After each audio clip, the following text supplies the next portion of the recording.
In today's video, I want to go over a new report suggesting that the new Call of Duty is going to have some sort of free-to-play element as well, and that's going to start with Modern Warfare 4. That's very surprising to me, so I'll go over that and what I expect. Going into the Call of Duty release this year, the rumor is next year's game is going to be a new Black Ops, so a lot of information regarding Call of Duty is coming out right now. Also, we got the revelation of a brand new PlayStation 4 JRPG. It is called Dusk. Looks pretty interesting, so I want to give you guys a heads up on that. And also, the ex-boss of PlayStation America is saying that Sony is well positioned for next generation, but is going to face exponentially greater competition. And I'm actually in line with Jack Tretton's thinking, so I want to go over what exactly he said. And Rad is a brand new 3D action roguelike title, and it's coming to the PlayStation 4 this summer. Want to give you guys a rundown of what to expect out of that game at the end of this video. First up, a Kotaku report from Jason Schreier, who is always super reputable, is noting something very interesting about Call of Duty, and that is that Call of Duty might be including some sort of free-to-play element. Exactly, this is what he noted. Internally, Activision executives have started to talk about embracing free-to-play as a revenue model, and 3 sources say are looking into offering a free-to-play component for this year's new Modern Warfare. He also noted that nothing is set in stone, but he did note that despite selling well, Black Ops 4 didn't earn the kind of revenue that Activision was hoping for, and that is a little bit surprising to me because by all accounts, that game performed very, very well commercially. I think the instance with that game was that it was including Battle Royale. They were trying something a little bit different with removing that single player component and putting all their eggs into Battle Royale and into the multiplayer, and maybe they thought the game was going to have an incredible amount of success based on the success of games like Fortnite, but just with the Call of Duty label attached to it, I don't know. Call of Duty has been on a little bit of a downside. Even though Black Ops 4 did really, really well, I feel like going back to the days of Modern Warfare 2 and the original Black Ops, those games were the talk of the gaming town, and they were enormous games. Call of Duty is still rather big, but I feel like it's not hitting the level that it once did. Maybe that's just me growing up and just surrounding myself with other like-minded gamers, and it's not that high school environment where everybody is playing Call of Duty, but nonetheless, you get the idea. It's also being noted that Activision is handing over Call of Duty 2020 to Treyarch,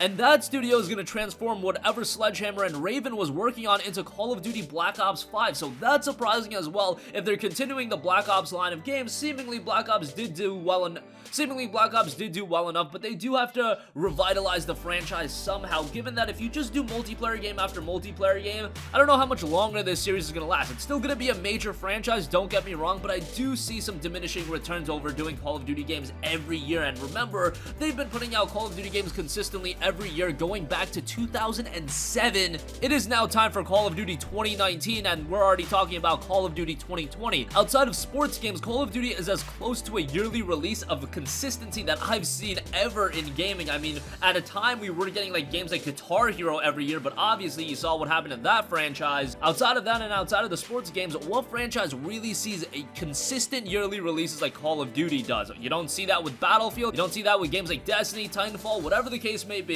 The fact that Call of Duty has persisted for this long, even with different developers at the helm of every game, for them to still consistently put out Call of Duty games this long, I feel like that is an incredible feat. I mean, Assassin's Creed did go on for quite a while, but even Ubisoft had to tap out at some point. With Call of Duty, they're still trucking along, and it looks like with Modern Warfare 4, they do want to implement some sort of free-to-play component to win more gamers over. We'll see how that pans out, and we'll keep you guys posted. Next up, I do want to give you guys a heads up on a brand new PlayStation 4 JRPG, and that is Dusk, and it's coming from P-Cube Games. We just got a small announcement trailer for the game, but the visuals look rather good. This is definitely your Japanese style game, so if you're not into Japanese games, definitely not going to be up your alley. But the game is touted as a vibrant action RPG which takes place in the iconic streets of Taipei's Xingmingding district. My apologies if I completely butchered that, but it also notes that the story background is set when an unstable dimensional rift brings together gods, phantoms, and humans. Headstrong high school girl Yang Yumo must step up to protect the neighborhood, fight alongside the Guardians as part of the unique action-oriented combat system, and expand your abilities by immersing yourself in the bustling street stores, personalities, and even cuisines. And while I noted this to be a Japanese RPG, you can probably see it's more of a Chinese RPG. It's just that Japanese and Chinese RPGs do have a little bit of a crossover in terms of presentation. You see that here with Dusk. The game is headed to the PlayStation 4 this fall. We don't have an exact release date, but this game will be heavily focused on combat, so it'll be interesting to see how the story exactly turns out, but nonetheless, a game to keep your eyes on. It might end up surprising you.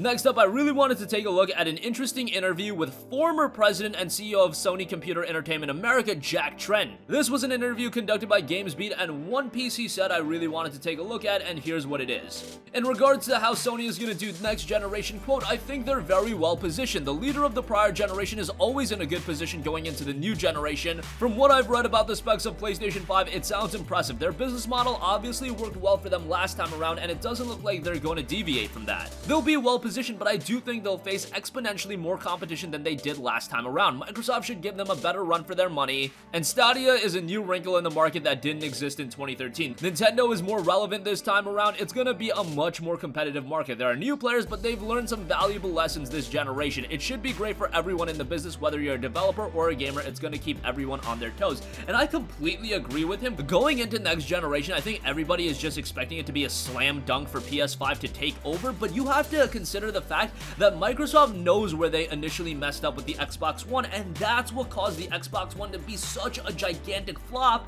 It was really all of the decisions that they made initially. Yes, they don't have a lot of great exclusives, but it looks like they're acquiring the studios to create compelling exclusives, and a lot of the studios they've acquired, I'm pretty sure they're working on next Xbox titles. So a Ninja Theory, and Obsidian, all of these studios that they're getting, I think they're working on compelling projects for the next Xbox, and that could end up creating an incredible first-party lineup for the next Xbox. Yes, the Xbox One has had an absolutely horrendous first-party lineup. I mean, outside of Forza, Halo, and Gears, the three games they keep spamming over and over again, what have we really had? A lot of games that haven't turned out all too well, like Crackdown 3, State of Decay 2, Sea of Thieves. All of these games left a lot to be desired, but I think going into next generation, if they can get the fundamentals right, if they can get a good base of games, they are already offering great service with services like Game Pass, getting all of those games for $10 a month.